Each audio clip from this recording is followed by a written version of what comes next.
Hey folks, it's Queen Legina and welcome back once again. Thank you for joining me here in the Haven. So you all, today we're going to be talking about something health related, something that I hope is encouraging, something I hope is motivational, something inspiring. And without further ado, let's go ahead and get started.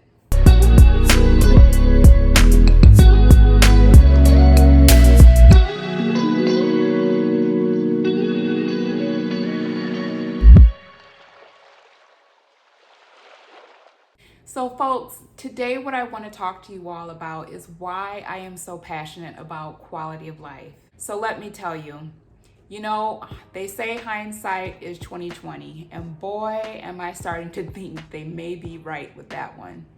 So the reason why quality of life is so important for me is a variety of different things.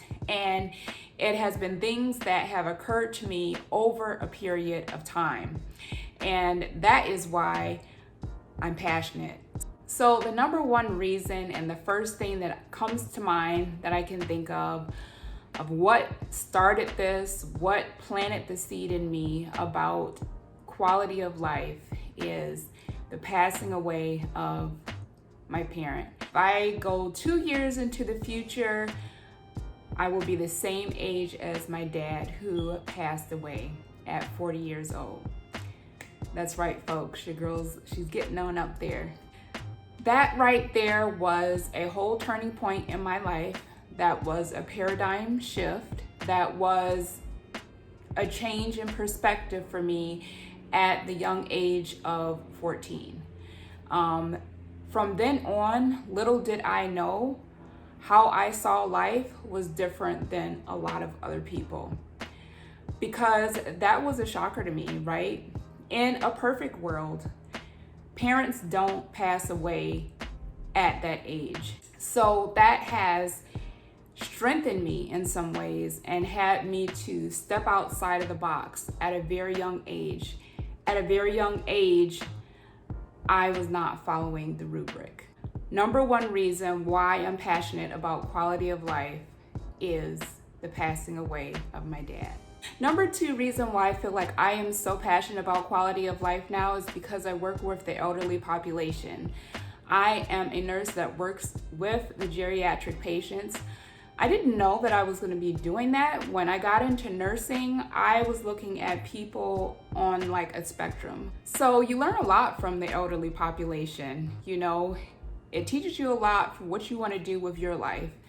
Some people you look and say, you know what? That's who I want to be when I grow up. And then there's other people like, ooh, I really don't want to be in that situation, nor do I want to go on that route.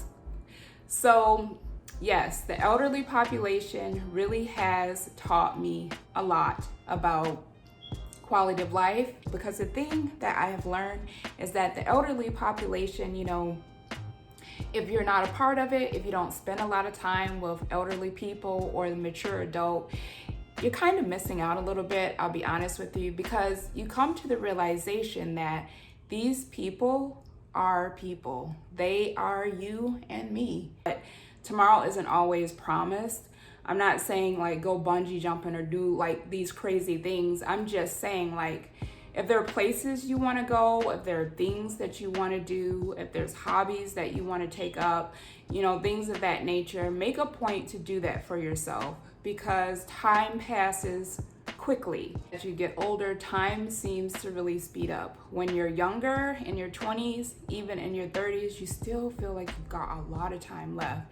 But the older you get, especially if you're working a lot and things like that, time goes extremely fast and you'll wonder what exactly happened. And the elderly people, they will tell me that. They'll say, don't get old. And I'll tell them back, well, I don't know if there's a whole lot I can do about that. However, there is something I can do about my quality of life today. Number three reason is because it feels good to feel good. It feels good to be at your best potential, at your best physical feeling. So whatever that may be for you, whether it's mental, physical, Whatever that is, it's a good feeling when you are where you want to be. It just makes you feel like you are living instead of surviving. Number 4 reason is because I have mentioned this before. During a certain period of my life, I found out that I would not be able to naturally have children. And once again, that whole change in my life changed my perspective on life, gave me another paradigm shift to where I'm seeing life differently than a lot of other women. Now, I know there are other women that are in the same, same situation as me, the same understanding, thing of that nature, but it definitely brought me more into quality of life thinking, okay? So if you're thinking in a very rubric, planned out pattern of, I'm gonna get married here and then I'm gonna have children here, I don't think like that anymore. That went away, I had to shift my thoughts more so into, okay, so what is my purpose in life? In Genesis, where it says be fruitful and multiply, that took a whole nother meaning for me. And for people who just, took it as to bear children and replenish the earth, that doesn't necessarily, it's a broader statement than that for me.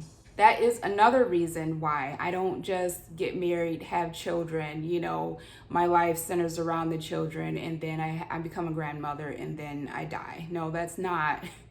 I made that sound really bad because I know it's a beautiful thing.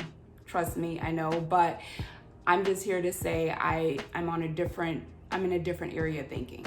So thinking about quality of life and what it does for you is it brings a sense of peace, because I can imagine if it brings a sense of peace now to know that I'm living and doing the things that I wanted to do, even though, a lot of things that I wanted, dreams in life, even though they've come to pass, have looked a lot different than what I imagined them to be.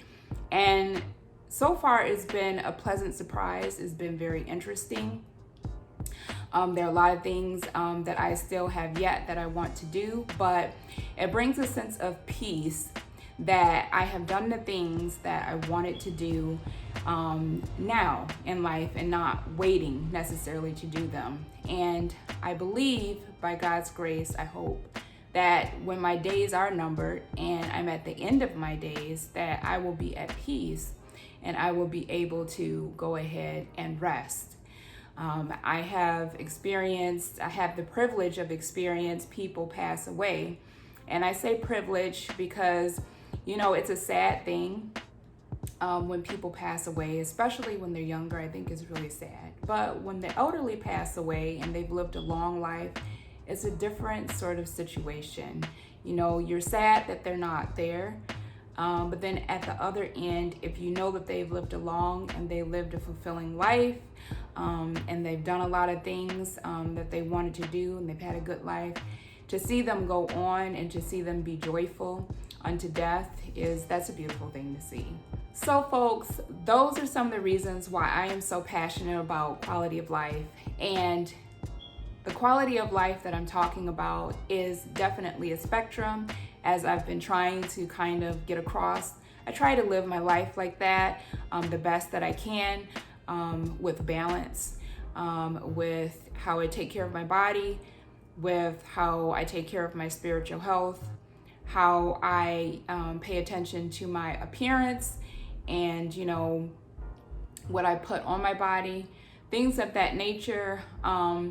And just how I choose to try to live purposefully